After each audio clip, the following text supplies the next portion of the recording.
Est-ce que vous vous rappelez de ce qu'on disait encore en 2021? Bitcoin est une arnaque, une bulle, une mode passagère. Bon, certains le disent toujours.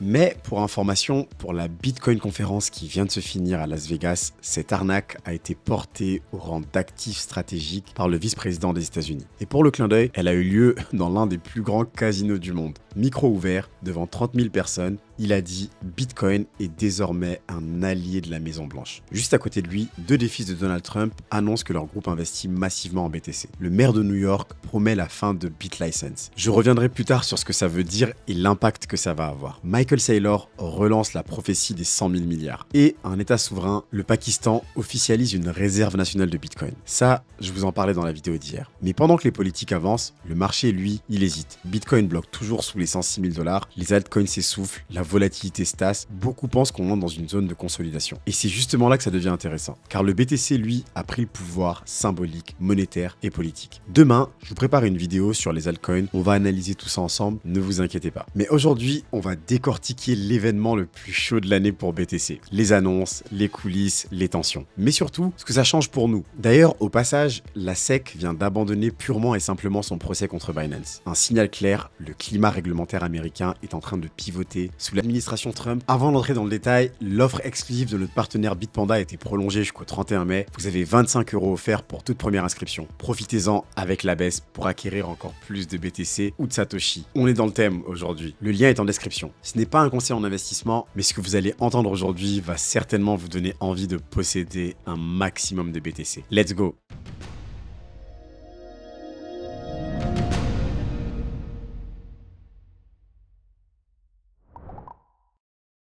Tout commence par un bruit sourd, une salle de conférence qui vibre comme un stade. Des cris, des applaudissements, des drapeaux orange et sur les écrans géants, un simple logo, le B de Bitcoin. Bienvenue à la Bitcoin Conférence 2025. Le 27 mai, à Las Vegas, 30 000 personnes, 3 jours, un seul message. Bitcoin n'est plus une alternative, c'est une déclaration. Le Venetian, qui est l'un des plus grands hôtels casinos de la planète, a été entièrement réquisitionné. Pendant 72 heures, plus une seule table de poker, plus un centime en fiat, juste du Lightning Network, des paiements en Satoshi, des conférences non-stop et un écosystème en ébullition. Franchement, quand je vous raconte ça, je me dis que j'ai raté un truc de fou. Est-ce que vous aussi, vous auriez aimé y être? Je pense que l'année prochaine, je vais prendre mes places. Même les machines à sous, les distributeurs de café, les bars d'hôtel ont été modifiés pour accepter le BTC. Un test grandeur nature de ce que pourrait être une économie bitcoinisée. Et ce n'est pas juste une anecdote, parce qu'au cœur de ce show géant, il y a eu un record du monde. Le plus grand nombre de paiements bitcoin jamais enregistrés lors d'un événement physique. Mais derrière la lumière, il y avait la stratégie. Sur scène, ce ne sont pas des influenceurs qui ont défilé. C'était des sénateurs, des maires, des conseillers présidentiels. Et tous disaient la même chose. Bitcoin est en train de gagner la guerre de l'opinion. Ce n'est plus un débat de geek, ce n'est plus une curiosité technologique, c'est une force politique, économique, culturelle. Et Las Vegas venait d'en devenir la capitale temporaire. Pour la première fois dans l'histoire, une conférence crypto ne s'est pas contentée de parler d'adoption. Elle l'a incarnée. Même si, on va le voir après, ça n'a pas fait plaisir à tout le monde. Et pendant que certains prenaient des selfies avec Michael Saylor ou faisaient la queue pour acheter des burgers en Lightning, d'autres réalisaient, peut-être pour la première fois, que ce mouvement avait changé d'échelle. Ce n'était plus une conférence, c'était une déclaration d'indépendance financière.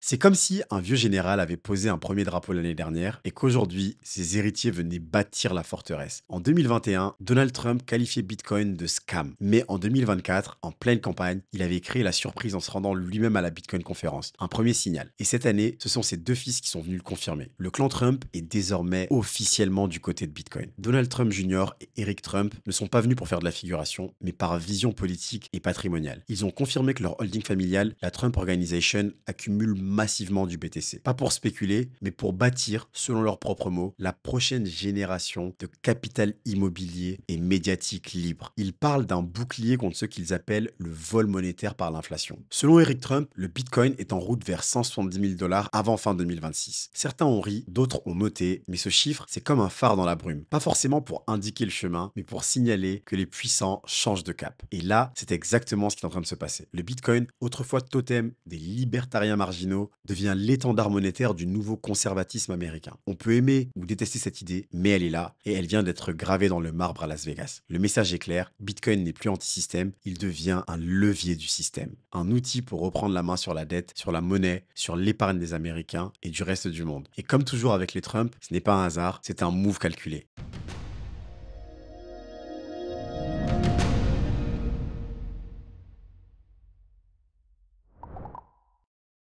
Pendant que certains distribuent des promesses, lui continue de les acheter littéralement. Michael Saylor, costume sombre, regard fixe, posture de moine guerrier. Sur la scène, il n'avait pas besoin d'effets dramatiques. Juste une phrase. Le Bitcoin atteindra les 100 000 milliards de dollars de capitalisation. Saylor parle du Bitcoin comme d'un code sacré, un langage universel, incorruptible, que les civilisations utiliseront pour stocker la valeur. Comme l'or, sauf qu'il est portable, divisible, programmable et surtout fini. 21 millions, pas un de plus. Pour lui, le monde actuel est un château de sable construit sur une plage de dettes. Chaque vague d'inflation ronge un peu plus les fondations. Mais Bitcoin, c'est le rocher sous le château. Il a rappelé que MicroStrategy n'a pas ralenti une seule seconde. Il continue d'acheter, qu'importe que ça monte ou que ça descende, au rythme d'une stratégie implacable, presque mécanique. Lever des fonds, acheter du BTC, conserver. Et ceux qui lui demandent « Mais quand vendrez-vous ?» Il répond toujours la même chose. Quand il n'y aura plus de monnaie fiat à échanger. Ce n'est pas un jeu pour lui. C'est une guerre d'attractivité monétaire. Et il veut que Bitcoin la gagne. Alors, dans cette salle de Las Vegas, pendant qu'il parlait, des milliers de regards étaient suspendus. Non pas parce qu'il vendait un pump, mais parce qu'il racontait un futur cohérent. Un monde où Bitcoin est le socle de la valeur, le lingot numérique sur lequel se bâtissent les fortunes de demain. Et pour beaucoup, dans la salle, Michael Saylor n'était pas un investisseur, c'était un prophète.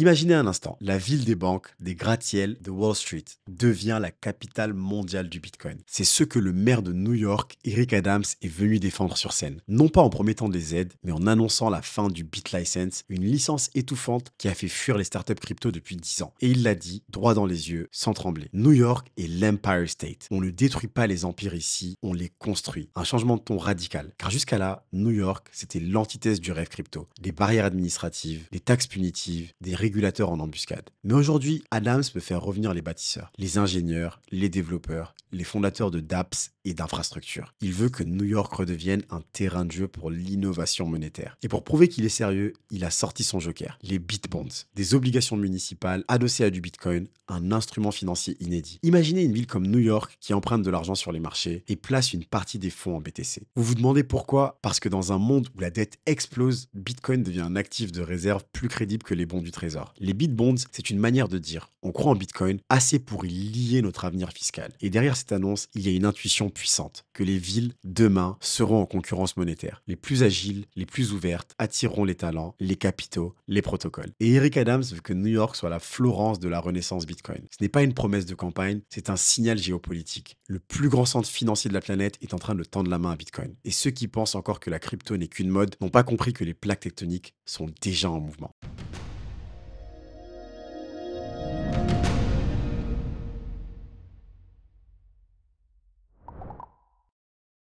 Il y a des événements où tout semble symbolique et d'autres où tout est stratégique. Ce qui s'est passé à Las Vegas n'est pas un festival crypto, c'est une démonstration de force et le message était limpide. Bitcoin n'est plus une alternative, c'est une option nationale, une arme géopolitique, une brique du futur. Le Pakistan l'a compris. Pendant ce temps, aux États-Unis, une proposition de loi est en cours pour créer une réserve fédérale de Bitcoin. Un signal clair, le BTC entre dans la même catégorie que l'or. Pas comme un actif spéculatif, mais comme une garantie de souveraineté. Et c'est ça la nouvelle ère. Bitcoin n'est plus juste un actif financier. C'est un levier d'indépendance, un outil de pouvoir, un terrain de jeu pour les villes, les États, les gouvernements. Mais derrière la lumière, il y a aussi l'ombre. Las Vegas a été traversé par une tension palpable. La politisation extrême de l'événement. Les Trump, J.D. Vance, les Bitbonds à New York, tout ça donne l'impression que Bitcoin bascule d'un rêve universel à un drapeau partisan. Et ça divise, parce que Bitcoin est censé être neutre, incorruptible, libre. Mais lorsqu'un camp s'en empare, l'autre se méfie. Et l'actif devient, malgré lui, un champ de bataille idéologique. L'autre moment fort, c'est la grâce présidentielle de Ross Ulbricht, le fondateur de Silk Road. Présent virtuellement, acclamé comme un héros. Pour certains, un symbole de justice retrouvée. Pour d'autres, un rappel dérangeant du passé criminel de l'écosystème. Et c'est là que tout prend sens. Parce que Bitcoin n'est pas une utopie propre. C'est une révolution imparfaite. Un choc, une onde de choc monétaire qui emporte tout.